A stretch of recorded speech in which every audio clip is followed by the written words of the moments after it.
If you're watching this, chances are you've probably said something like, I know what to do, I just don't do it. Or maybe I was doing so good until life got busy and now I'm just not motivated to do it. You start out really strong. You set a goal, you download the new app, you're tracking your food, you're working out, you're showing up and you're trying. And at first it feels really good. But then life happens. Your kid gets sick, work explodes, or your schedule changes, you have a bad body image day, or you're just exhausted. And then just like that, motivation is gone. And then you're left thinking, what the heck is wrong with me? Why can't I just be consistent? Does this sound familiar? It's not that you're lazy and it's not that you don't want it bad enough. It's that we've been sold the wrong idea about what actually keeps us going. I hear this every single day from women who are smart, driven, and who want to do it, but they still find themselves stuck in the same start over cycle. And the truth is, motivation's a feeling and feelings are fleeting. It's not actually a lack of motivation that's the problem. It's that you were never taught how to keep going when motivation disappears. So that's exactly what we're going to unpack today. I'm going to show you why you keep losing motivation, the 3 gaps that keep you stuck, and what to do instead so that you can finally stay consistent even when life is messy. And this is not about just pushing through harder or being more disciplined. It's about finally learning how to lead yourself without burning out.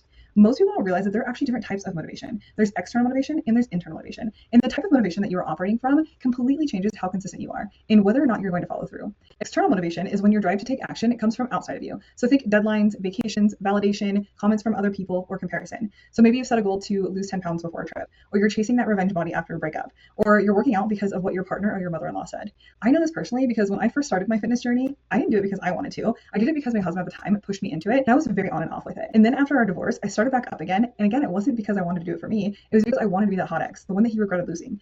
Because deep down, I thought if I looked a certain way, maybe he would love me more. It didn't work out like that. Thank goodness it didn't. And while that got me started, it didn't keep me going because external motivation is always tied to something that's fleeting. So when the event is over, when the scale doesn't move, when the validation disappears, so does your drive. And even worse, your self-worth starts riding that same roller coaster. So if the scale goes up, you spiral. If someone disapproves, you question yourself. And this is how we end up stuck in this vicious cycle of starting over, quitting, feeling like a failure, and then blaming ourselves when life gets hard. But here's the shift. Internal motivation, which is rooted in your identity and your values, is what actually lasts. And it sounds more like, I want to feel strong and energized. I want to be the mom who keeps up with her kids and who wants to be in the photos. I want to rebuild trust with myself.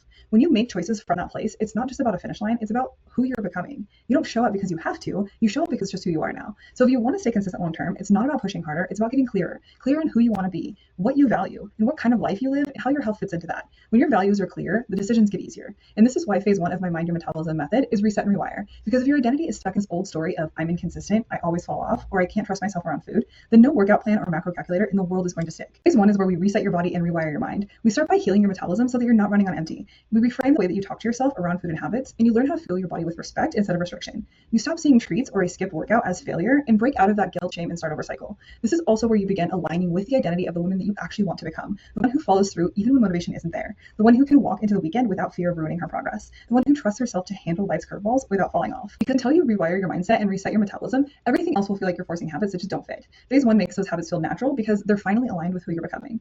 The second reason motivation fails is perfectionism, that all or nothing mindset that tells you if I can't do it perfectly, then why bother at all? And it shows up with you missing one workout and then suddenly the whole week is shot and you stop going. You eat something off plan and you decide that you've blown it and you spiral. You skip a day of tracking and now you're telling yourself I'll start over Monday. This isn't a motivation issue, it's mindset sabotage. Missing one day isn't failure, but quitting because you missed that one day is. Consistency doesn't come from perfect streaks, it comes from the ability to pivot, to ask yourself what's the next best choice I can make right now instead of I've already failed. When you're stuck in all or nothing thinking, you keep waiting for the perfect time, the perfect schedule, the perfect energy, the perfect meal plan. And because life never looks that perfect, you stay stuck in that cycle of starting over. So in phase 2, we create routines that actually fit your life. Not this Pinterest perfect life, but your real life. With the sick kids, work stress, shifting schedules, we layer in structure and flexibility so your habits feel doable and not draining. You finally stop swinging between extremes of strict diets, overtraining, or falling off, and learn how to build strength and consistency and balance in a way that actually lasts and prevents you from burning out. This is where your confidence builds because your actions finally match the vision that you're holding on to. You learn how to enjoy the burger and hit your goals, how to miss a workout and not spiral, how to show up consistently and not perfectly.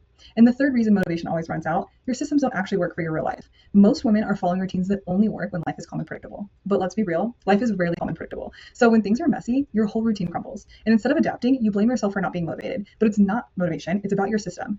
You don't need this flawless plan, you need a flexible one. A system that works when you're tired, when you're traveling, when you've only got 20 minutes instead of an hour, when life feels chaotic and you need anchors to fall back on. You need to know how to scale your habits up or down depending on the season that you're in. This is where most people sabotage results because they never learn how to sustain them. They get the body, but not the belief system to keep it up. So phase 3 is where you learn to become your own coach. You've already built the habits, you've reset your metabolism, and strengthened your mindset. Now it's about leading yourself long term. Here you learn how to adjust when life changes, how to keep going even in the busy season, and how to trust yourself without needing someone else to constantly hold you accountable. This is the phase that locks in your transformation. You're no longer the woman who needs motivation or a plan to stick to it. You're the woman who just does it because this is who you are now. So imagine for a second, you're walking into Friday night, it's pizza night, and you're actually enjoying it without the panic or the guilt guilt, and you're waking up Saturday knowing you're still on track. Imagine breezing through a week where work is insane, your kids are sick, you're exhausted, and you're still feeling steady because you know how to pivot.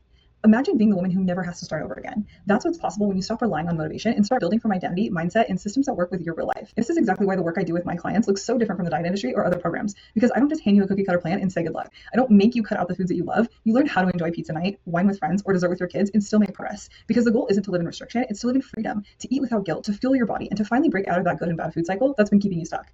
I don't make you follow a plan that's built for just anybody. I don't expect you to squeeze yourself into some rigid box or follow a routine that only works when life is calm and predictable. Other programs will hand you a meal plan, a workout program, and then blame you when you don't follow through. That is not how I coach. We make it easier and not harder. We're not adding more to your plate. We're building a system that fits into your life so it feels more doable. We get clear on your deep-seated why. We start shaping the vision of your future self, the version of you who doesn't ghost on her goals, who trusts herself with food, and who shows up even when life is messy. So if you're done with cookie cutter plans that force you to give up the foods that you love, if you're done with rigid routines that fall apart the second life gets messy, and you're ready for something different, one that makes things easier, not harder, click the link below to apply for coaching. This is where you step into the woman who's consistent, confident, and in control of her health without guilt, restriction, or without ever having to start over again. This is where you stop chasing motivation and finally rise into your next level.